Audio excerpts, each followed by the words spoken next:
What's going on, everybody, and welcome into Hog Hoops Live. Curtis Wilkerson here, joined as always by Andrew Ellis with HawgSports.com.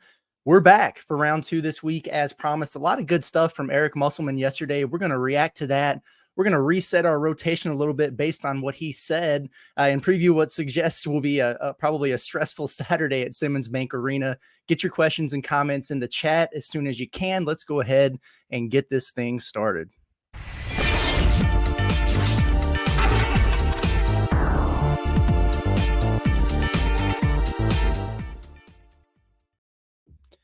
All right, Andrew, I don't know about you, man, but after listening to Muss yesterday, I feel better about the state of Arkansas basketball. I mean, not that much has changed, really. Like the hole they've dug is equally deep. The list of things they need to fix still exists. Like the sense of urgency is still there, all that. But I don't know, man. Like I was kind of anxious to see if we were going to get, the standoffish, mad, short answer Muss where he's, not making eye contact, or the insightful and animated and sarcastic Muss. And I think we got the latter. And for me, it was refreshing.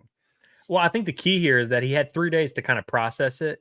Post game after a loss, you're never getting this version of Muss, but the fact that he had a few days to think on it a little bit, I think that definitely helped him. I'm sure he went back and watched some things, processed it. And it's kind of what we talked about on the show the other day, that the key for these next few weeks is that they're not going to have to play that many games, only 3 games in 21 days. So there's a lot of time to practice and kind of figure out what you're going to do. And hopefully the Hogs have done a little bit of that this week. I'd imagine so. And so I wasn't surprised that we got a little bit more measured Musselman, but I agree, man. A lot of what he said really stuck. I think it was what I wanted to hear, and I really appreciated him touching on a few subjects that I'm sure we'll get into later, but we'll see how it is. I mean, that's the way these sports work. You're always as good as whatever you do your last time out. So Arkansas's potentially 2 days away from having everyone no longer on panic mode. They could be right back on track. We'll see how they come out in Little Rock, but tentatively optimistic about the direction of the team after hearing Musselman talk the other day, which is kind of what we expected to happen, that they would kind of win us over time. Yeah, I think that's right. I think we were almost strategic in the press conference after the Oklahoma game where, I think people were pretty measured with the questions they asked, because I mean, there are a lot of things that I think, fans and media and everybody want answers to, but if you really want to get into the details, you might get some good sound bites from Muss after a game like that. But he ain't gonna give you too much, man. He's not in the mood. And he did have some time because he got ejected. So maybe he was actually a little bit better than I expected him to be there in Tulsa. But no, I think getting this press conference midweek, hearing about practice, the things they were working on, like it gives you a little bit more perspective and some stuff to go off. I think, Andrew, the first thing that jumped out to me, and I want to get your thoughts on this, Muss said that they've, traded out a lot of their, the station work, the breakdown drills, all that stuff at practice for more live action. I got to sit in on an entire practice when we were in the Bahamas, and it was as intense and like detail oriented of a 2 hours I've ever been a part of. It was crazy, but there wasn't much live action. I mean, they did a lot of like, shell drill stuff, and they did, like scout team work against the GAs and Ronnie Brewer or whatever, but there wasn't a lot of like lining up and going 5-on-5 and getting after it. I actually had a pretty long chat with somebody while we were down there who's, not on the staff, but around the team and familiar with the team, who said, that he kind of thought maybe that's part of the reason why Arkansas is slow to figure things out during years, is because they don't do a lot of that, in practice. So, I don't know. I thought that was interesting. He said they've been going live more than they have, period, since he's been a college coach, especially at Arkansas. What do you take from that? Do you like that? I love it. And, I think a little bit of it comes down to what I just mentioned of how, you have a week in between games where it's a little bit different. Like you mentioned, you get seeing a practice in the Bahamas where they were going to play 3 games in 3 days. And this is a program that loves preparation. So you can imagine how frantic and trying to worry about an opponent those guys were. But I think that's kind of the idea that we want to see is, you can prepare for a matchup, and there's reasons why coaches maybe they want to play teams that play fast, in non-conference so they can prepare for that. Or maybe they want to play a team in non-conference that has some size because they know they'll see that and stuff like that. But it's just a little bit different when you're preparing for an opponent than you are like when you're in fall camp or in training camp or in whatever, where you're really just focused on what you can do better. And, I wonder, you mentioned them going live. I wonder if they, maybe implemented some of these things they talked about. Muss talked about trying to improve the ball movement and throwing in a few sets that help, speed that process up. I wonder if we talked a lot about pick and roll coverages the other day. I wonder if maybe they wanted to test some of these things out and say, hey, let's go live and just see. We've been doing this drop coverage. Maybe let's try some different things out. Who knows what it actually looked like? But I think my reaction to it also is more like, this is an older team, and I wonder if Muss maybe trusted them a little bit more just to figure it out on their own, knowing that they were older and had been through it. And maybe this is his way of being like, all right, I'll let you guys do it your way. It's time to do it my way. I really would kill to be a fly on the wall in those practices, just kind of see what's going on, see what the mentality is like. But I'm interested to see just how this team responds. I mean, I've mentioned it 12 times now, but a week off, you have a lot of time to mentally reset, physically reset, and Arkansas is obviously doing some different things in practice. So I'm not expecting every issue Arkansas has ever had to be fixed on Saturday. But I do think we'll know pretty early whether or not we're getting a true locked-in effort from this team, and if there's been any sort of progress one way or the other, because it was obvious 2 minutes into the Oklahoma game that there were some ball movement issues and they couldn't guard the ball. And so we'll see if there's any improvement in those areas in the early going here Saturday. Yeah, for sure. We said here a couple days ago, we were ranting about how slow this team's been playing. It's been crazy. Tempo barely inside the top 100. They've been at least top 50, every year. I asked Muss about this in the press conference yesterday. I couldn't even get the question out of my mouth before he cut me off and was like, hey, I just want to set the record straight. Like, we want to play fast. Like, not one time have I told these guys to slow the ball down or walk it up the floor or whatever. So it sounds like that's an area of emphasis that we were hoping we would see. And you wrote on some of the things that Arkansas is doing to maybe speed up the tempo or just, get things moving and kind of decrease some of that stagnant play. What were some of your takeaways from that? Well, one of the funniest moments of yesterday's press or media availability, I guess I should say, is when Jalen Graham came to us talking about this 0.5 rule as if it was like some lesson he just learned 5 minutes ago. It's like one of those, like, you learn a vocab word and you go tell someone. He literally was like, he mentioned the 0.5 rule like 3 times, and we were like, oh, cool. What's that? So we asked Muss about it, and then Muss is like, yeah, I haven't been talking about the 0.5 rule, but I'm glad to see that he's using the terminology of, it's a San Antonio Spurs rule that I'm sure Muss mentioned to him a year ago, but he's like, you know what? I like to hear that the players are, using some of those terms and stuff like that, which I thought was interesting. And obviously 0.5 rule being after 0.5, which we thought was low. 0.5 seems low. Maybe 1.5 should be the rule, but where 1.5, you get rid of it, you shoot, you do something. The ball just cannot stick, and that's something that we saw a lot in this Oklahoma game that we had not been seeing the last few. So that's something interesting with ball movement. I think that helps with your transition game as well. Instead of rebounding the ball and just trying to dribble. Because, I mean, how many times have we seen that someone either get a turnover or a rebound and they kind of just start dribbling, and then it ends up being a slowed pace where it ends up being 5-on-5. And it's like, I think you might need to just push that thing. But so we'll see if ball movement plays into that a little bit. Yeah, I don't know. I'm interested to see what this team looks like. I'm glad that Musselman said, we got to hear him finally say it. He's like, that is not by design. We've not been trying to go slow, which we didn't expect. I mean, that's never been something that Musselman's said ever publicly. It's never been something. And, I think back to whenever they gave up a bunch of threes, and you mentioned to Muss how historically they have really good 3-point defense, and he cut you off. And he's like, we always do. So it's crazy. He's as frustrated by this stuff as we are, as, all of you fans are and stuff. So it's like, it makes sense. It's nice to hear Muss say some of these things and put it in writing for us, because after the game, it's really, you mentioned it's really hard to get him to talk about these things open and honestly, but to hear him identify some of these issues and talk about it, and obviously, he's not giving away all the secrets, but and also when I look back at the numbers, their tempo was not as bad as I thought it was. I really would have expected them to be in the 200s, like, just because of what we're used to seeing with Arkansas. It seems so slow, but I think there's still plenty of potential for this team. I wouldn't be stunned if there's a game over these next 3 where they just blow someone out in transition and they're just up and down the floor, especially against an opponent you can probably do that against. But, like I said, it's really encouraging to hear some of these things. And, Muss doesn't seem to be in panic mode. So I don't know if Muss isn't in panic mode, we really shouldn't be in panic mode. I guess that's what I took away from it. Yeah, for sure. You're right, though, about the pace and stuff. I went back and looked a little bit deeper, yesterday after the presser, and they're actually averaging more possessions per game than they were this time last year, or over the course of the entire year last year. I think some of that, though, is, they played so many close games last year, and they just take the air out of the ball the last 8 minutes of the game, and so that's going to decrease your possessions. They haven't really been in that situation, so maybe it's a little bit skewed. But I also saw that they're top 4 in the SEC in fast break points scored, which is wild to me. I think it's like Wow. 12.9 points per game in fast breaks.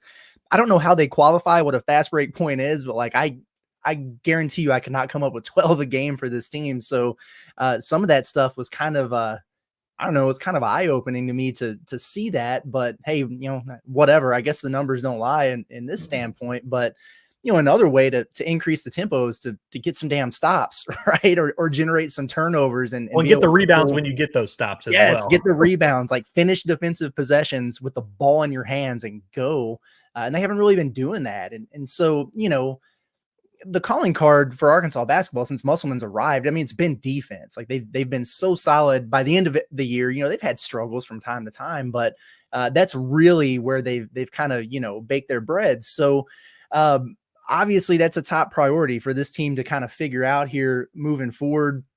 I asked Muss about the on-ball defense, and he said it's a combination of issues, and it sounds to me like Muss defensively, he's increasing his demands, but he's simplifying the expectations a little bit. Like forget the no middle or shading the ball handler a certain way, whatever. Like it's about sitting down and keeping your guy in front of you, and like you see guys get blown by or whatever, and you immediately start to think like, are they too slow? Can they not move laterally? No, like these guys are elite athletes. That's not the problem. You see like way less athletic guys who can keep somebody in front of them. It's old habits that maybe they had somewhere else and they're doing things differently here. It's overthinking. It's not being in a defensive stance consistently. It's not being connected as a team and having the help side that you need. And so we're seeing all these straight line drives, and those are killers. Teams are going to get penetration on you off the dribble, but like you have to be able to force an angle and have help there. So that's something they've been working a lot on. I know Muss really likes to break out the props and stuff to hammer home the points and the emphasis there. Jalen Graham said that they've had the towels out over their head doing the defensive slides just to work on defending without fouling, right? Because they're 333rd in the country in fouls per game.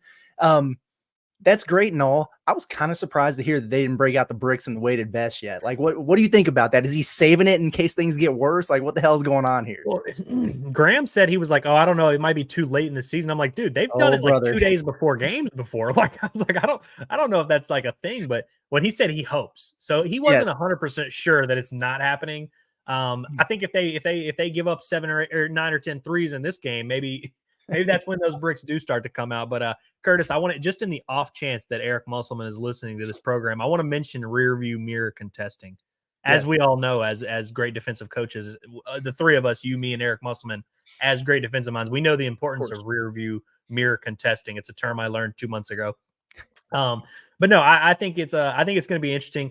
Maybe we see the weighted vest, maybe we see the bricks, but I think we'll see. I mean, if we don't see an inspired effort from Arkansas from the defensive end Saturday, then it's really time to like get concerned, right? I mean, like, I know we've kind of said that a few times about some of these things we expect to correct themselves, whether it's like free throw shooting, 3-point shooting, defending the three. Like, whether I'm not saying Arkansas has to go out there and just completely lock up Lipscomb, but I just mean like from an effort standpoint, you can usually kind of tell with this team when they're like engaged or not. So I think that would be the biggest concern for me is if we don't see that. It doesn't even have to be cohesion, but at least everyone a given effort and stuff like that. And Curtis, you've like I mentioned, you have credentials as a basketball coach. I think how like small that line can be between we're not on the same page and nobody knows what to do, and then maybe a week later, your defensive rotations are completely different. And it sometimes it is really that simple. And Curtis, I thought it was really interesting what Muss said. Did you think he was talking about Stanley Amude when he talked about Yes. individual player who? I don't know why I didn't just say his name. Like, we don't know who Stanley Amude is, but he was talking about an individual player who finally, over the course of the season, had that aha moment. And I thought it was interesting how Muss was like, we don't have like a set date where it's like, hey, by game X, we want to have this figured out, or by December 12th or whatever. And, he mentioned Stanley Amude. He's a guy who I think of, big time, where early in that season, there were times where I was like, I don't even know if Stanley Amude is going to be in the rotation. And now we're talking about a guy who's playing in the NBA. So it's like, sometimes I know it sounds cliche to be like, oh, they'll just kind of figure it out. But sometimes in these weeks like this and practices, and when you have a week to practice in between opponents, that's kind of when you do stuff like that. And so, I'm not saying Arkansas has to have it all figured out by Saturday, but hopefully we're going to start seeing a little bit of that come to light. Some of these guys where maybe they're turning the corner a little bit. Jeremiah Davenport, I really want to see him build on his performance. So I'm really looking forward to this from an individual standpoint. Who are the guys that really take this personally and show up and perform on Saturday on the defensive end for sure? I like that what you said there about taking it personally. That, you know, I thought Jalen Graham said some interesting buzzwords, you know, especially early in that press conference where he was talking about mental toughness, you know, who wants to be here and everything like that. And so it kind of goes back to, you know, what you were talking about and what Muss has mentioned with, you know, this team right now is just not necessarily playing with the personality that they want to. And you know, we hammered it home a couple of days ago with the competitiveness and the toughness and all that. And so, you know, it sounds to me like where you find that initially, it comes on the defensive end of the floor. So I guess it's probably reasonable to say, like, in terms of decision making with the rotation, it's probably going to be based on who's bringing it defensively. I mean, he said it like, I don't know who it will be, and you know, I don't know when it will be, but like, I'm going to find five who are going to defend the way we want to. Like, what we've seen so far is not up to the standard. Well, great. I love to hear that. So I wonder who it's going to be, but all we can do is sit here and guess. Right. And we talked about it some, but I think we need to go back based on what we heard in this press conference and maybe just kind of reset the rotation a little bit, because I'm just so like, I can't wait to get to North Little Rock to see this and what it's going to look like. Who does he actually going to roll with? So maybe I'm wrong here, but I think the best way to do this is to maybe start from the bottom and trim the fat first, so to speak. Because look, you're probably going to still see, you know, 8 or 9 guys playing in a game like that. That's not going to change, but he's going to get to a top 7 and he's going to really roll with those guys. So I guess my first question for you, Andrew, do we foresee anyone who hasn't been playing, who hasn't had a role, who might suddenly emerge here? I mean, we're talking like Bay, Joseph Pinion, Denaje Harris. Do you think there's any guy like that who we might go out there Saturday and be like, whoa, he's out there? The Pinionator's interesting, but I don't see it happening. I think the closest thing to what you're describing would be Jeremiah Davenport, because he hasn't, I mean, he's played a little bit, but he hasn't been, his role in the rotation has been the opposite of sharpied in there. And so like, he's probably the one guy I think of in terms of who hasn't really been playing a lot that should be playing a lot. But in terms of guys that haven't been playing, I don't think so. You know, Bay Fall might actually have the best chance if we're really talking about it, just because every single show we've talked about this front court and the deficiencies we see and how they don't really have any consistency there. So I think if there were ever a year where like someone like Bay Fall, who's maybe a little more projectable and raw, might just get thrown in there early. But I don't foresee anybody from that bottom group. Do you see anybody there? I don't think so, but it's probably one of those situations where you wouldn't expect it until it happened. But you know, Pinion was one who came to my mind first. Again, though, like if Arkansas was just, you know, if it was last year when Arkansas couldn't make a 3 to save their lives, then I might be looking at it going, you know what, Pinion might be the guy that gets a look here. And I know nobody's really playing great defense right now, but if that's what you're looking for, I don't know that it's going to be him. So Bay is actually an interesting one to me, just because, you know, from just like an energy and effort and competitiveness standpoint, like he kind of brings all those traits that Arkansas is looking for. He's just so raw. You know, is he going to be able to, you know, grasp and understand those schemes and the things they're trying to do? But I don't know, like maybe he's a guy who does get just kind of that, you know, we're going to randomly throw you in there for a rotation in the first half to get the guys going. I don't know. Maybe I wouldn't be surprised by that. Well, I will say if it's whoever it is going to be, if there's someone, whether it's Denije, whether it's whoever, it's going to have to be in these next 3 games. Like it has to kind of happen now. And I believe it was last December when Joseph Pinion and Jalen Graham combined for like 40 against Asheville. Was it maybe somebody, but they had a huge game like that. And so it's like, you know, we see games that happen like that all the time where random thing like Kamani Johnson had like a 15-9 performance in December one time. But you know, you at least have to have a few of those fool's gold performances before you can even start. So we got to at least have some of those. You know, Joseph Pinion has to hit 6 threes against somebody in the next 3 games, or else that window's kind of closing. But with Pinion, I feel kind of bad because I mean, you know, maybe I'm tripping here, but I was impressed when I saw him in the preseason. I thought he really did make strides over the course of the offseason. Like he looked like a better and more competent, like an SEC basketball player when we saw him in the I mean, there were times, whether it was practice or red and white, where like he might have been the best player on the floor for stretches. And, you know, obviously we're not expecting him to be some go-to guy, but I really thought he's a better player than he was last year. But I agree with what you said, where it's like, it's not like this team has a desperate need for 3-point shooting. And while it's always helpful, and if their current trends continue, maybe they will, but it's not like he's going to bring answers to some of the issues that we see with this Arkansas team right now. So, and I kind of feel that way about all the guys in this group that we're talking about in terms of guys who could make a huge leap forward. I don't know if these guys present the answers that Arkansas necessarily needs right now. Okay, so we've talked about that. Now is where I think it gets kind of difficult, because I just kind of wrote it down off the top of my head while you were talking there. If Arkansas is going to get this thing down to 7 or 8, you really have 10 guys right now who you could make a case for, getting significant minutes on this team. I mean, we're talking Devo, Tremont Mark, Battle, Trevin Brazile, Chandler Lawson, the two big guys, Makai and Jalen Graham, and then obviously Davenport and Blocker. Well, look, like a couple of those guys are, like their roles are going to be limited or dissipated. And I just, like, if we had to pick, who's that going to be? Let's quit tiptoeing around it, Curtis. Who are we cutting out of this, and why is it Layden Blocker and Makai Mitchell? Well, I do think Blocker would probably be the guy. Like if you said, okay, like first pick, and again, it's not a knock on him.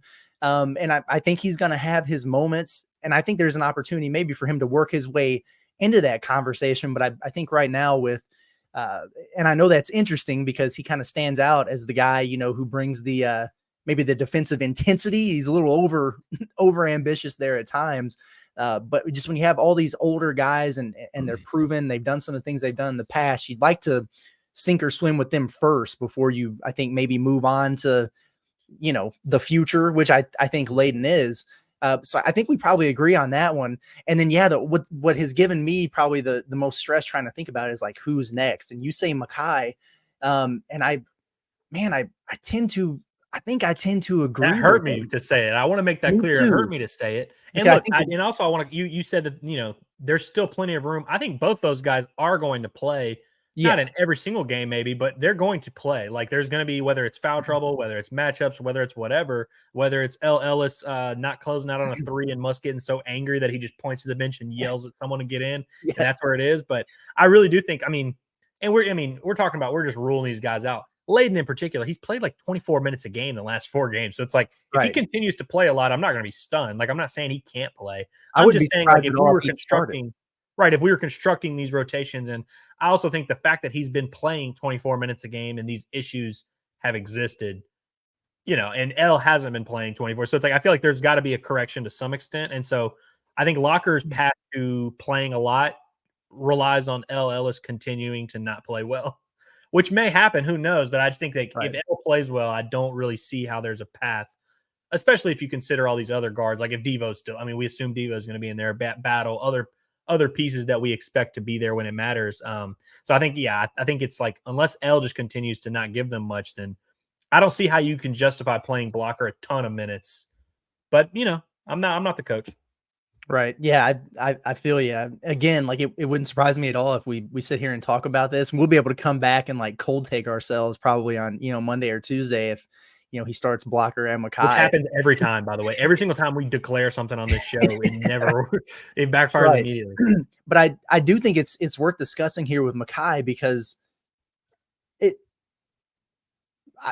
I'm a little bit underwhelmed, I guess, with what I've seen from him this year. I was expecting, him to be more comfortable in the offense with this year's team in his second season. I thought we'd see, maybe a little bit more on the defensive end. And man, he's just very inconsistent, and he's going to have his moments. And he has this season. Like we've seen that where, he goes out, I can't even remember who they were playing, but he had the big double. And, the guys are in there after the game and they're like, hey, man, he could do this whenever he wanted to. Well, I wish he would want to more. I think it's kind of where I'm at with it, and the foul trouble has been, a little bit concerning, but I think for me, it's more about, well, what can you get from Jalen Graham? And I know people are going to call me crazy, but like, I think we both agree that Chandler Lawson has kind of solidified himself as a guy in the front court who needs to get a pretty consistent amount of minutes. You like Trevin Brazile playing some small ball 5. I do too. So the rest of those minutes for me right now, man, nobody got praised more than Jalen Graham throughout the course of the offseason. And he was a guy who was legitimately primed, I think, to if not start, like really compete for that position. The back spasms have set him back. You know, he missed the trip to the Bahamas. But since he's been back, like his minutes have increased every game, and he played a season high in minutes against Oklahoma. I thought he looked pretty good on both ends of the floor. And I think Musselman agreed. And if we're talking about, you know, making changes and not doing the same things or whatever, well, what we haven't seen is consistent run with Jalen Graham to see what improvements he's actually made and what he can do in there. So I think I might have him in there right now. I do. Well, I think when you talk about both of these guys, it comes down to their injuries, at least how I view this season for them. Because you think about Makai, he missed almost the entire offseason with that foot injury and didn't practice much at all. I mean, like, we weren't even sure if he was necessarily going to be ready to be full go by the time the season started. And he ended up working his way back. And who knows if the injury itself is still affecting him. But I wonder how much of an effect that stretch had on him. Because you mentioned how much praise Jalen Graham was getting during the offseason and leading up to things in the summer. Well, a lot of that probably had to do with the fact that Makai Mitchell was not out there and not able to kind of establish himself with his new teammates. And, you know, I wonder if that maybe had an effect on him and if maybe he was playing catch up when he got implemented back in. And then, you know, obviously Jalen Graham, when the season started, has his back injury. And so I wonder how much we're not really seeing the full version of either of these guys. And it's a little bit tough because neither of them get to play a ton, you know, even if they're playing well. You're getting like 20 minutes, you know, so it's kind of tough we're doing so much evaluation based on a small sample size. But, you know, when we talk about Graham for years, we've said the same thing. You know, bring some scoring punch off the bench, but you know, is he a defender? Is he a rebounder? The reason why I lean Graham right now is because if you've watched both of those guys play defense, save for a few blocks against a really bad team, Graham's been, I would say, as good as Makai defensively. Something I didn't think I would say. He's definitely been as good of a rebounder. And that's sometimes on the offensive glass, whether it's whatever. From an energy standpoint, I mean, you mentioned how engaged he was against Oklahoma. The guy that showed up there, like that Jalen Graham, aside from the really horrible turnover, throwing the ball out of bounds, aside from that, if we get that effort and that intensity from Jalen Graham and really even that physicality, that guy can play for Arkansas and he can play 12 minutes every single game, you know? But I wonder if there's going to be some matchups maybe that require a little bit more of that bulk, that physicality of some big man that really wants to throw elbows. Maybe that's where you need Makai. I mean, we've seen Kamani Johnson come in and impact games over the years, despite not playing every game. So I think there's plenty of, I mean, if both guys play well, there's a role for either of them. But I think, you know, I don't know if we need to put our flags hardcore in one direction or the other, but I think I'm with you. And I think you agree that I'm kind of leaning Graham right now for those reasons I mentioned. But, I think both guys are interesting and could end up impacting the season more than either of us realize. I like it. Okay, so give me your starting five. We're gonna go on the record here. Give me your starting five for Saturday. All right, Curtis, I'll be honest with you. I pulled up our text messages from the other day. Me and Curtis, so we do this thing a lot where we talk off air all the time and we save all of our good stuff for then. I mean, he mentioned the car ride home the other day. I had texted Curtis and I put out a calculator and did the math and everything and broke down the minutes. My calculations may not have been correct, but I think I'm starting Caleb Battle on Saturday. I think I'm going to start not Devo Davis with him, Ellis with him. Yeah, either of those guys are probably interchangeable, honestly, but I think I'm going Battle, Ellis, Tremont Mark, Trevin Brazile, Chandler Lawson. That's my starting five. I like it. I think I will go. That probably would have been my exact same group.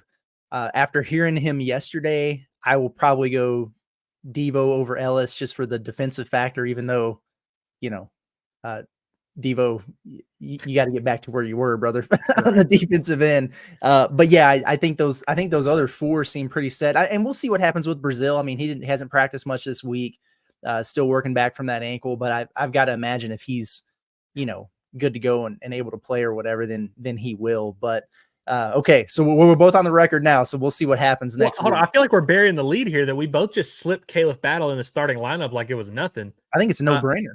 Is it? So okay, I want to talk about this for a second because I see everyone asking about it. One, I've always been of the opinion, and I've said this on this show before, where I don't think it really matters who starts as much as who closes. I know Musk kind of agrees with that as well, and we've seen that play out with guys like JD Note and stuff. So I've never been like one of those guys who's like, oh, they got to start Battle. But I think with this year's team, it makes a lot of sense. And when and in my starting lineup, I had him with Ellis, and I think it makes a lot of sense there because we always talk about Ellis isn't a true point guard. Oh, is he really able to set the table? Well, I think having Battle in that starting lineup with a guy like Ellis takes a little bit of that pressure off because Battle's not a true point guard either, but there's at least some ball handling and some playmaking there. If you have Tremont Mark next to both of them, it really helps a lot. And same with Devo if that's who it is that's starting. So I kind of like having Battle just to have another guy to kind of set the tone for you and that ball handling responsibility. Because if you look at the starting lineup, especially when they yank Ellis out of there after 2 minutes, there's just not a ton of ball handling on the floor. If Caleb Battle's not in there. But I'm interested that you said it's a no brainer because I thought that would be more of a hot take. But what's up? Oh man, I'm in there on that. Like I will be surprised at this point if Battle doesn't start on Saturday, and that's not insider info. I just think it's time, and I kind of go back to what I was talking about earlier. Where it's like, okay, there's going to be some changes. We're not going to keep doing the same things, and like Arkansas has been changing the lineups, but it's just been kind of switching back and forth between the same couple moves. Well, if you really want to shake it up, like a guy like Graham. Maybe that's it. A guy like Battle, who's your best offensive threat, throw him in the lineup and see what happens. So I think that would happen before Graham would, and yeah, I'm expecting him to be in there. That wouldn't it wouldn't surprise me at all, and I hope they do it because I think you're right. Like who starts versus who closes is a good conversation to have. But with this Arkansas team right now, man, like they just got to be able to set the tone a little bit better and kind of come out and. I like the way Battle talks about it all the time where he's like, man, like we let these guys come out in the first few minutes and think they can play with us. And we got to stop doing that. Well, put him in the game and let him eliminate, any of those thoughts. So, yeah, I wouldn't mind seeing him in there at all. Well, and just so we're clear, we both agree that Caleb Battle is one of definitely top 5. He might be the best player on the team. So it's definitely never been a question of like, if he's good enough or if if he's one of your best guys, like we've known that. But we've also known that, Muss likes to bring guys like that off the bench. I kind of want to just see Devo off the bench again. We've seen it before. I mean, we've seen Devo thrive and crumble in every type of situation possible. So it's like, there's nothing that like on a basketball court that we have not seen Devo do. But I really do like, just because from an energy standpoint, having that guy, I feel like his personality and his energy when he's really engaged and locked in is perfect for a bench guy. And we're talking about this ball handling and who's going to be the true point guard or whatever. I don't know if I want Devo to be my point guard for 34 minutes, but as a bench point guard who's going to come in and give some life to a second unit and do some cool dribbles in between the legs and get things going in transition, I kind of like that. And hey, maybe maybe you have Devo in the starting lineup, maybe you have Ellis, and maybe being a bench scorer is what kind of ignites Ellis and brings the best version out of him. Because I think ultimately when we're talking about the rotation, that's what it all comes down to is just whatever the best version of these guys, whatever the most they can give this team, you got to find a way to do it. And hey, maybe for Ellis, that is as a bench scorer, or it's with a guy like Battle next to him in the starting lineup. I just am really interested to see how they go about this and see how these guys respond to their new roles. But I guess we've talked about the starting 5, so now we need to go to the bench, right? I mean, the middle. We've talked about who's out and who's starting, so now there's like that middle range of whatever and how those minutes shake out. How do you see that? Yeah, I mean, I think.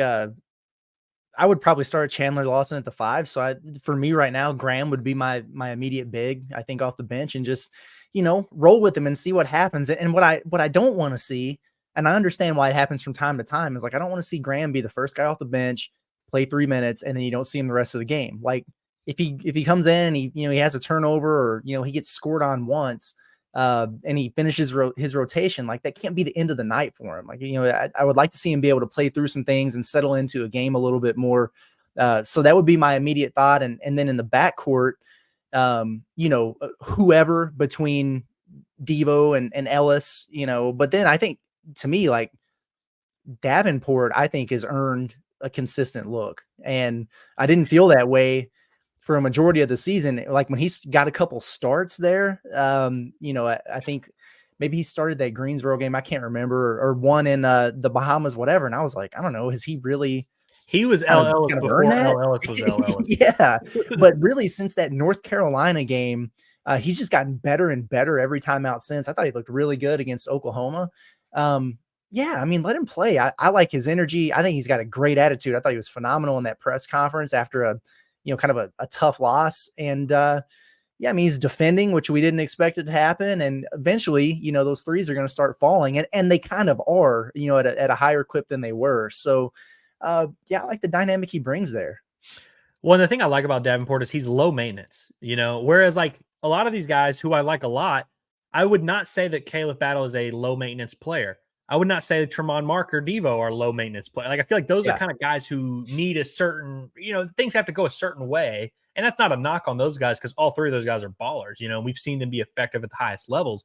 But I feel like with Davenport, it's like, the key with all this rotation is kind of finding what works. And so I'm interested to see if Arkansas starts developing some things like, hey, maybe if it is Devo and Battle or Devo and Graham coming off the bench, what's that two-man game look like? Do they have a little bit of a chemistry there? Like maybe in the starting lineup, it's Trevin and Battle, I feel like are two guys who we've seen them work cohesively together and both benefit greatly from it and have big nights together. And so I would, I kind of want to see Arkansas start exploring some of those dynamics. But the thing I love about Davenport is that he kind of fits in with all of this because you don't have to implement the Davenport sets or the whatever. It's right. He's going to be moving. He's going to be standing in corners. He's going to be knocking. As soon as the ball touches his hand, it's going up. And a lot of what he does and what makes him effective requires nothing. It just requires him being out there, him being 6'7", him contesting shots, him knocking down shots. Like I think that he's kind of the X factor that can help some of these pieces gel a little bit better. And, just from a spacing standpoint alone, I think he brings some value and, that the experience, the way he looked against Oklahoma, it's like, I just think at this point, it doesn't really make, I don't think there's a case against him playing to at least some extent. And I would argue it should be a decent roll off the bench, maybe 20, 25 minutes. I like it. One more thing I'll say about the rotation, and then we can move on.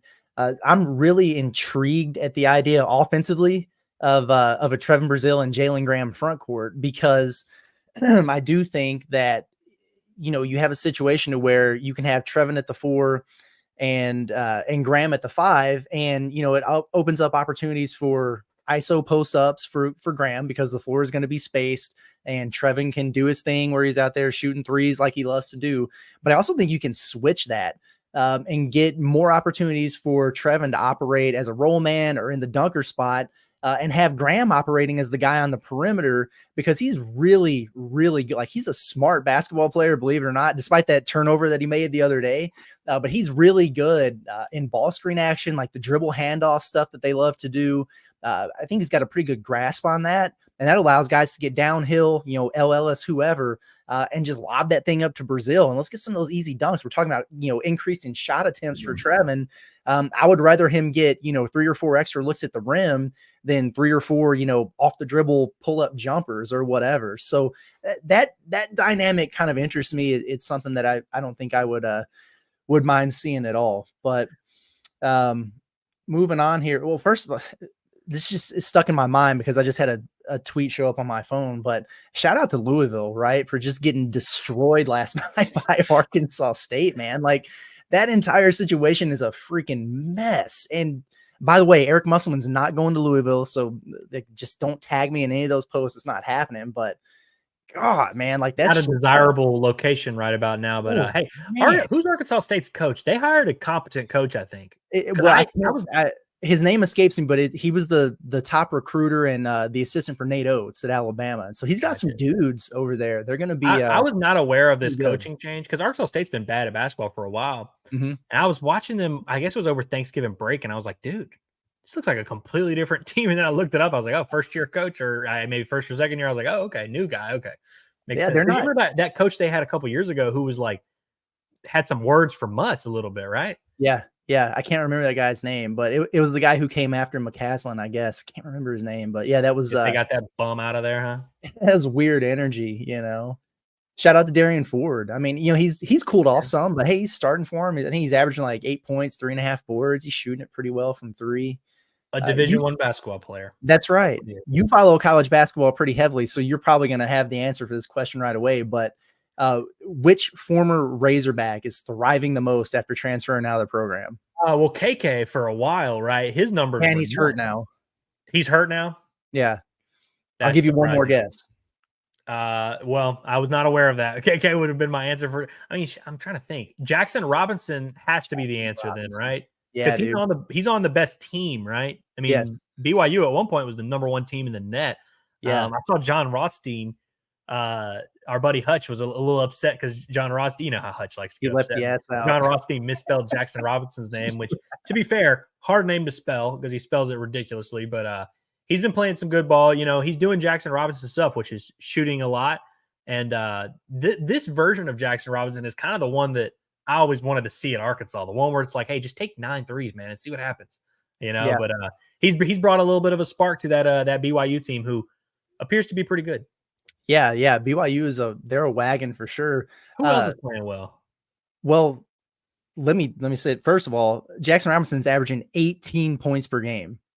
Or 18. I didn't know it was that much. I would have I guessed didn't like either. He's shooting 44% from 3, 92% from the free throw line. He's averaging 18 a game. He leads them in scoring. That's nuts, dude. That is crazy. It is, yeah.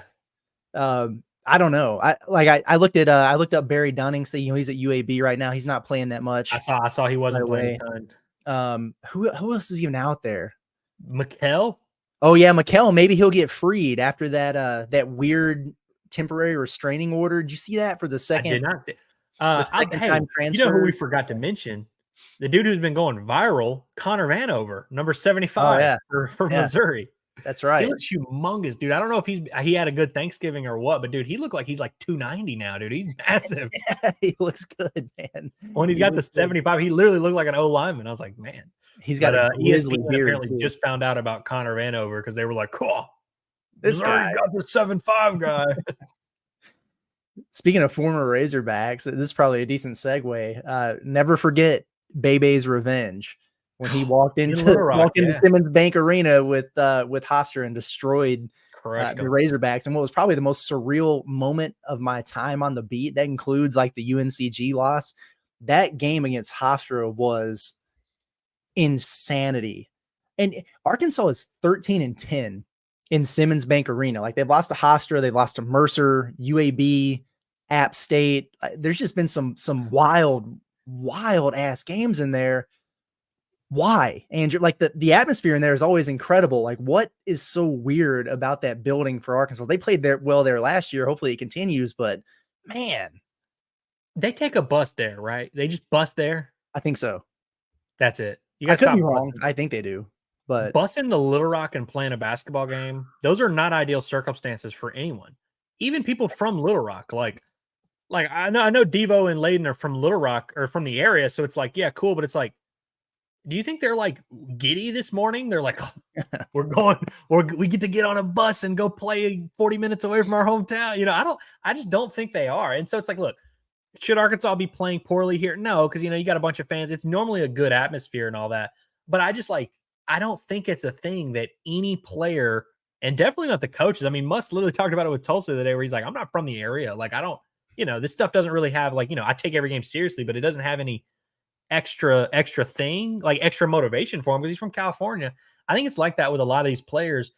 I would love for maybe if Devo and Layden want to correct me or whoever else want to correct me, they can. But I think for the vast majority of the team, it's not a thing that really matters at all to them. You think Caleb Battle is worried about is excited to go play in Little Rock? He's like, why are we going here? What? Yeah, so I don't think it's like a, some of their performances and also some of those teams at Arkansas that lost in Simmons Bank Arena were actually bad. Like there was, I remember there was a team a couple years ago, the Adrio Bailey, when he had to do that block against Valpo to get them to beat him, like that just wasn't a great Arkansas team. So it's like that was part of that. But yeah, I don't know. I think that's probably the overarching thing. But do you have a different theory as to why they're bad there? No, not really. I mean, it's just like it's a Twilight Zone, man. It's weird. Yeah. And I've always liked the idea of it because, I mean, like, let's be honest, like for some of these mid-major games, like the crowds in Bud Walton haven't been great this year, but I just saw before we went live here, like they're sold out in North Little Rock, and that it's loud in there. The atmosphere is awesome. I think it's a really cool venue for a game. And I don't know, like maybe since they're actually streaming it this year, like the mysterious vibe around it will be, a little bit less, and they can just play like a normal basketball game. I don't know, man. It's crazy, but Lipscomb is the opponent. Arkansas, I think they're favored by 12 on KenPom. The lines haven't come out yet, but I don't know, man. I mean, they're 7-5 on the year. Honestly, I haven't really been that impressed with them. They the two names they played are Wichita State and UCF. They got kind of blown out in both of those games, but I mean, they shoot a ton of threes. They play at a pretty good pace. And one thing that I noticed is they do not foul. So like Arkansas is going to need to make some shots, if they're not going to be able to get to the foul line 30 times. They're small. They're going to play four guards quite a bit. If you're looking for, the next guard who could randomly torch Arkansas for more than 20 points, they've got a couple guys who could do that. Darren Boyd is a dude who's averaging 17 a game for him. He's the leading scorer. AJ McGinnis is another guy who's not far behind. He's just a sniper from three. So, like they're fine. They're not a bad team. They're not a great team. They're just your standard mid-major. But for some reason, man, like even though I feel better after talking to Muss, like I'm nervous because I'm still feeling this weird deja vu from that Oklahoma game, because it was so similar to a couple years ago when they followed up with that loss against Hofstra. Like the team was going through it. The defense just collapsed and it was a stunner. I don't think it's going to happen on Saturday, but I didn't think it was going to happen a couple years ago either. I don't know. Like, what are your expectations for Saturday? That is a good point that they are playing the hits right now. They're getting all of the bits. They're doing all the bits and they're getting them out of the way quick. And so who knows, but I don't know, man. I mean, here's the thing. It's so crazy because every time we have to pick these games for our site that we work for. We have to pick them and just kind of give a prediction, and it's always tough because like some days you're really confident. You're like, hey, I like this matchup. I like Arkansas, like whatever. Or you really think they're going to lose. Most of the time, what we're really sitting there thinking is like, okay, we've seen Arkansas can play well, but we've also seen they can play bad. Our goal here is just to guess whether or not they're going to do one or the other. And so it's so annoying when people come and like regurgitate and they'll be like, oh, y'all picked them to win and they lost. You don't know. And it's like trying to guess whether or not these dudes are going to show up with this particular team. I mean, of all the Must teams the last 4 years, they've all kind of had their ebbs and flows, but this year's team, we're 10 games in. How many times has Arkansas given you a performance you expected them to give you, good or bad? I mean, there's maybe been 2 or 3 games this entire year where it's like it went according to plan, and then 2 of those happened to start the year. So it's like it's been a complete crapshoot. And so I think Little Rock is the perfect venue, man, because you want to talk about a crapshoot. That's what that arena is a crapshoot. And I watched Arkansas lose to App State in that building. App State, who at that point, as you know, App State has become cool in football now, and their baseball program's kind of not that bad either. But they're the thing that they were known for was beating Michigan at that point. And then they beat Arkansas in basketball in what at that point I believe was Verizon Arena. So it's like, it's trying to guess how Arkansas is going to show up at this game. I don't know. I'll probably pick them to cover just because I think they're due for a little bit of like an overcorrection, but it would not stun me at all if we're looking at another one of those weird 69-66. Just, I don't know. Yeah, just an absolute barn burner coming up. I think my first game there was, I think it was the Bobby Knight coach Texas Tech team. Maybe it was like 06 or something. It was a while back. It might have been like Alltel Arena or something at that point. I went to Alltel when they had the NCAA tournament there one year. Me and my dad went, and it was like I think it was like a 1-16 and 8-9 play there. But I remember going to that. That was probably the coolest experience I've had there. Because to be honest with you, I haven't had a ton of fun times in that arena. No, man. I haven't either. You know, the other game I went to there was the South Alabama game a few years later, and they won that one, but it wasn't very impressive. And then, you know, we had the Hofstra game last year was a good game. I mean, they played well. Jordan Walsh went nuts, but like that's when Nick re-aggravated himself, and we didn't see him again until February or whatever. So I don't know. Like, let's just have some good things happen. Don't worry, Hog fans. You might not lose this game, but you might lose a star player. So it's geez, like something weird always happens. So I don't know, man. Hopefully, my thought process going into it is going to have to be people can log in and stream this game and actually watch it without physically being in the arena. So I think maybe the weirdness will go away. That's my hope. Maybe. By the way, while we were talking about it, I just remembered I did have one good experience there. Okay. 2010. I went up to Little Rock to stay with some family, and we went to the basketball game on a Friday night that year, I believe.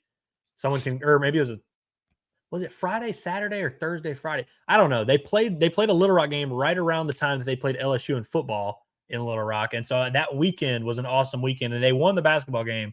I want to say they played UAB, but I remember that weekend being like one of the best weekends of my life. Pour some sugar on me and all that. Plus, you had the basketball game, and I don't even remember what was going on in the game, but I just remember that was my one experience that I enjoyed in whatever you want to call the arena that has changed 12 times. I love it.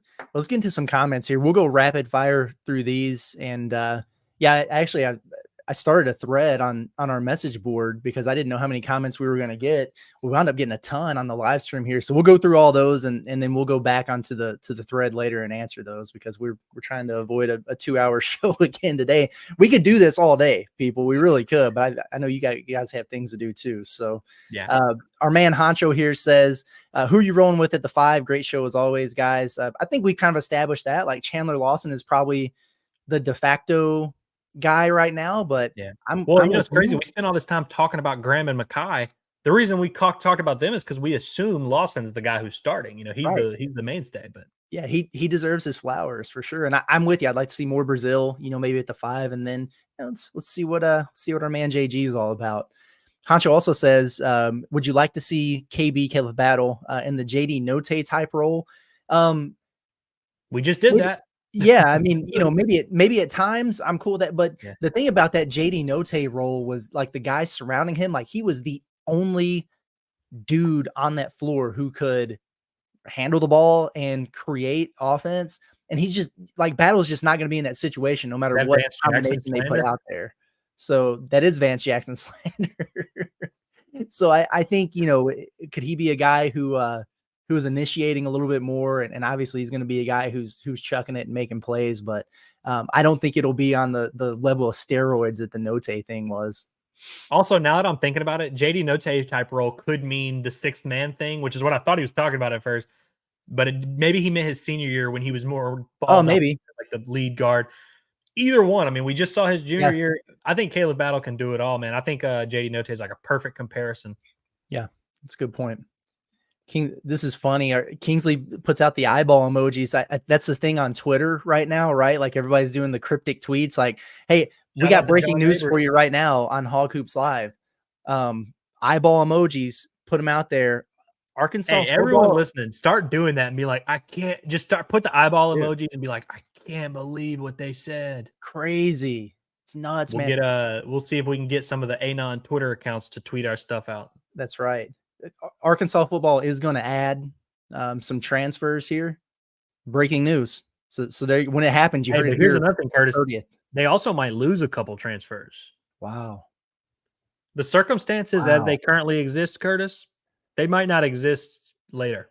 That's right. That's all I'll say. My hands are tied on the issue. That's all I'll say. Yeah. Don't want to burn any bridges. So I just want to leave it at that. Yeah. I've been asked not to go into any details. So But hey, the circumstances could stay the same though. That's also an option. So we got to make sure we're covered there too, though. Oh man, I love it. People are funny on social media. Jordy Garcia says, love the show. Should Battle get to start this game? If you weren't tuned in before, we talked about it a lot, so check it out. But yes, I think we're both in agreement that it's time for KB to get that start. By the way, I feel bad for all these comments that happen early in the show and that we end up talking just in the course of us talking back and forth and ranting. We end up answering the questions and then we go back and we're like, oh, talk about that. Right, exactly. Kingsley says going live with the older guys makes a lot of sense. I agree. We touched on that, but I'm happy to see that. Arkansas, their practices are very well done. They're intense. There's no wasted time on the floor. But I like the idea. If you're struggling, you're trying to come together as a team, find your identity, get continuity and all that, mix it up and go live. So I think that's a good adjustment that they've made. Fishman says basketball is supposed to be therapy for us after this dumpster fire football season. I agree. Just, take a deep breath and hold steady. Like eventually here, I've got the feeling like this is going to be as fun as we all expected it to be. But hey, like if there wasn't any drama, like if there weren't peaks and valleys, we'd just get bored, right? Like if there weren't bumps in the road and potholes, you'd fall asleep driving. So I think embrace the drama right now and just try to be optimistic that they'll figure it out. Well, Fishman, one thing I can guarantee you two things. One, this Arkansas basketball team is 1,000% going to play in the NCAA tournament. I think anyone who's trying to tell you otherwise is just lying to you. Two, Arkansas baseball will win the national title. So you have at least those two things to look forward to. I can't guarantee much outside of anything else. Those two things will happen. So you got at least that to look forward to. I like that a lot. Fishman also says, I wish Jordan Walsh would have come back. He was so talented on defense. There's a real thought there for a while that he might, and man, I think he actually probably would have been really good for Arkansas. If you look at him in the G League right now, he's really starting to blossom. He's just one of those guys, like, that was inevitable. It was going to happen at some point. Would have been nice if it would happen, this time a year ago for Arkansas. But yeah, he's an immensely talented dude. And it's been fun to watch in the G League. Those highlights, some of those dunks, man. It's like, dude, where was that last year, brother? Like, come on, man. Well, I'll tell you, you say you wish you had Jordan Walsh back. If the Jordan Walsh from last year is on this Arkansas team, I don't know if it matters a ton. I'm sure they would be better defensively when he didn't foul out. But I think seeing this version of him, the one you're seeing in the G League, and if he were able to take that step, you can kind of let your imagination run. Who knows if it would have looked as cool as we wanted it to look, but I think that you could talk yourself into an idea of him being like the perfect guy to throw on this team. But Curtis, I want to mention the G League. Is that the worst basketball league on the planet? I'm telling you, Curtis, like, look, no shade to Jordan Walsh, who's playing well, but I'm telling you, dudes who average like 9 a game in the Big 12 will go to the G League and they're like, oh, he had 37 and 11 tonight. Like, what? Yeah. Like 5'11" point guards that were like decent at the Pac-12. They're just, oh yeah, he's averaging 27 and 6. It's like, what? Like, bro, everybody is averaging 50 in the G League. Like Moses Moody, we all saw Moses Moody at Arkansas. He spent some time in the G League his first year, was putting up like double the numbers he put up at Arkansas in the G League. Like, he was the best player the G League's ever seen. And it's like, obviously Moses Moody's in the NBA, but I'm like, dude, every G League game I see, there's like some guy who is an obscure college basketball player who had 39 that night. It's crazy. Yeah, it's wild, man. It really is. James M says, Curtis, you are a former college coach. That's awesome. That is true. In a former life, I was a college basketball coach in Illinois at Lindenwood Belleville, assistant for several years, and had a stint as head coach there. And Lindenwood Belleville is no more. They shut that baby down. So that's why I'm here. So everything happens for a reason, right? Well, you left out the best part, Curtis. You and Muss are like referee Eskimo brothers, because y'all got teed up by the same guy, right? Yes, tossed by the same guy, actually. So ejected, yeah. Yeah, so the dude who tossed Muss out of the Oklahoma game 2 years ago is the same guy who gave me my only college ejection. So we do have that in common. Crazy.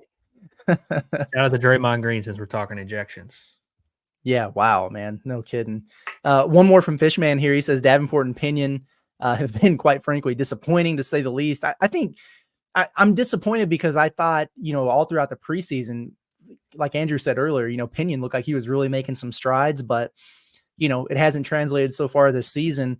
Davenport, certainly early, after we saw him rattle off all those threes against, in the red-white game, some of those early exhibitions, it's like, man, he could be a real weapon here. Hasn't shot it as well as we anticipated, but I think he's been pretty good the last few games, and is a better defender than I thought he would be. And, if he starts knocking down the shots, he could really help the team. I'm definitely disappointed, because what's Davenport shooting from three right now? Like 29% or something like that? It's like sub 30 for sure. Right. Like, he's just not knocking down threes. But it is as simple as, like, when he's knocking down threes, Davenport's cool. When he's not knocking down threes, he's not cool. It is that simple. And so, it's funny, we talk about that practice. I remember at that practice watching Davenport shoot during drills, and I was like, I'm not impressed with this dude. Like, he just doesn't, I don't know, maybe like the ball doesn't, it just doesn't look right. Then they went live and he hits like 7 threes in like 5 minutes. And I'm like, oh, all right. And I think like that's kind of what it is. And so it's tough when he's playing on a short minutes restriction, and it's like tough to have those ebbs and flows. But, like I said at the first show we did, don't be on the wrong side of history with Davenport. He's gonna help. That's right. I like it. Jonathan Parker says Mitchell takes himself out of the game because he can't stay out of foul trouble. That's true. Like, we touched on that, but I do just want to double back with some of the stats. Like, he had one game. He's had multiple games where he has picked up a foul without recording a second of playing time. That's hard to do, man. And he's picked up a couple within 15 seconds. Like, you're not going to have a consistent role if you're doing that. So hopefully him, of all people, he's kind of embraced the towel over the head thing and defending without using your hands, because man, oh man, it's been pretty wild for sure. Let's see. Had to get to this one because Fish said, I just hope we don't lose to Chris Beard this year. Hey, Ole Miss is cooking. That's going to be a barn burner, dude. And that's a road. I don't know if I don't know if they play them twice this year or not, but I'm almost certain they go They do go on the road, right? at least. Yeah, they at least go there. Yeah, I mean, last I checked, they're undefeated, and I don't know if they're ranked now or not, but that's a pretty good team. Horrible. That's the worst team you want to see on like Tuesday night. Yeah. Oh yeah, midweek at Ole Miss is that's not a lot of fun. Chris Beard, say what you want about him as a human being, but he's a really good basketball coach. He's got two of the best shot blockers in the country in a platoon right now at center. And with this rule, this they called it a temporary restraining order, but basically they were denying all the second time transfer waivers and now they're not. And all those guys can just suddenly play. Like they get some Brandon Murray eligible too, to add to, Matt Murrell and Alan Flanagan, who we know, like that's a Little Rock boy. They're good, Alan man. Flanagan knows about Simmons Bank Arena. Yeah, that's right. That's right. So I don't know, man. It's going to be a tough one. Tougher certainly than we thought going into it. What do you think about this, Andrew? This is an interesting one from Kingsley. He said, I think there's something to the fact that JG got the media availability this week. Maybe he's having a great week of practice. What do you think? Was he just like the only one who said he'd do it, or where we I at? got to be honest with you, my brother. That is not what happened. I know this because Makai was the guy last week. So maybe Makai had a great week of practice. I think it is as simple as like they've sent it in a group chat and they're like, who wants to go? And they finally forced someone to do it. There was a stretch where we got Devo like 4 out of 6 weeks. Like, because when they're playing bad, especially when they're playing bad, does not like, I'm sure there's a little, maybe, but I think in this case, I think there's a good chance it was nobody wanted to do it. And JG was like, sure. But do you think I'm wrong on that, Curtis? No, I don't. I don't at all. I saw that comment and I was like, maybe, but I immediately remembered. I was like, I remember Makai being the guy last week because we were like, what are we going to ask Makai? Yeah, if I was in charge of setting that up, like I would probably try to be strategic like that in a way, but it's just not. Well, and every now and then it's like, well, honestly, Kingsley, what really happens is Bob Holt sends a message to somebody. Whoever Bob's writing a feature on, that's probably who we're getting. And then Bob always tries to think of, like, for instance, I thought we might get Devo since they're playing in Little Rock or Layden or whoever. I do think they try to do that sometimes, but I don't know. I think Muss probably doesn't even make the decision on who they send, if I had to guess. We're going to end this strategically with 2 comments, and then we're out of here. First, Billy Harper says it's great having Curtis and Andrew representing Arkansas. We appreciate that. We're happy to do this. This has been a fun show, and we've really enjoyed it. But right after that, George Ulmer says, C-Dub, Andrew, money where your mouth is. How many games does this team win by the end of the season? They are 6-4 right now. They have 21 games left to play. Those are going to be my next 2 questions. So, okay, 64 with 21 left. 18 of those are conference games. So they're going to win these 3 non-conference. They'll go 9-4. And so then now I'm just guessing their conference record, 9-4. 11-7 conference record. They will finish 20-11, which will give them a 6th seed in the National Collegiate Athletic Association tournament. I like it. I'll go 1 game higher and say they go 12-6 in league play and they finish 21-10. I was gonna go exactly your way because hey, Muss has never had a season where he's ended with fewer than 20 wins. Now he picked up number 20 in the SEC tournament last year. Is that right? I think that was the 20th win. I think they were like 18, 19 yeah, or something. So maybe there's something to that. But yeah, I was going to go 20. I'll go 1 higher. I think this team is going to figure it out. I think they're going to have a stretch where they win like 7 of 8 or 7 of 9. They pretty much they do that a lot though. I mean, a couple years ago there was a point where they won like 9 straight conference games, right? Yeah, it's been nuts. I mean, they won whatever year they lost to Cade Cunningham and Oklahoma State. I remember that was like their only loss, but they like finished the year. They like won out in conference almost. Yeah, they won like a dozen in a row that year, going into the SEC tournament. And then the year after that, they really rattled off several. I think they had it broken up there at some point, but they won like 12 out of 14 or 13 out of 15. It was crazy. So it's just crazy because you look at the schedule. Arkansas could go like 7-0 right now. Like their next 5 or 6, I haven't really looked at it, but it's like, they're going to have to play well. They're going to have to make improvements, but on the schedule, it's not like there's unwinnable games on the horizon here.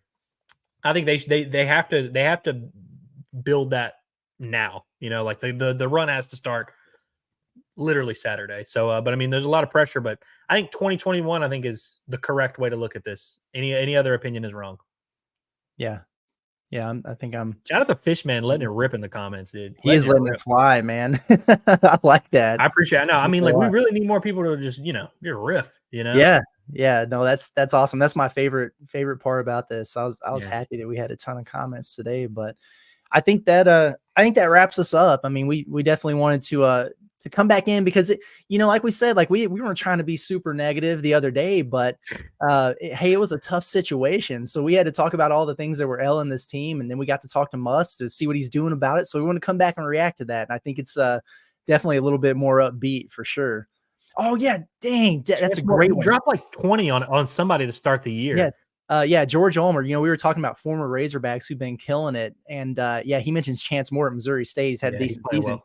Yeah, he was really good for him last year, and is kind of a focal point for him this year too. So I'm glad you mentioned that, and I'm glad we saw it. That's good. How's Chance Moore's mom doing? Doing good? I think she's probably doing well. Why do you ask? I hope. Just curious. Hope his mom's doing well. And with that, we're out of here. No, in all seriousness, appreciate you guys like always. Like I said, we really enjoy doing this. I'll be down in Little Rock on Saturday. I will try to do a live reaction after this game if it's warranted. It's tough though, man, because when the game finishes, they literally lock you out of the court. Like you can't get back into the arena.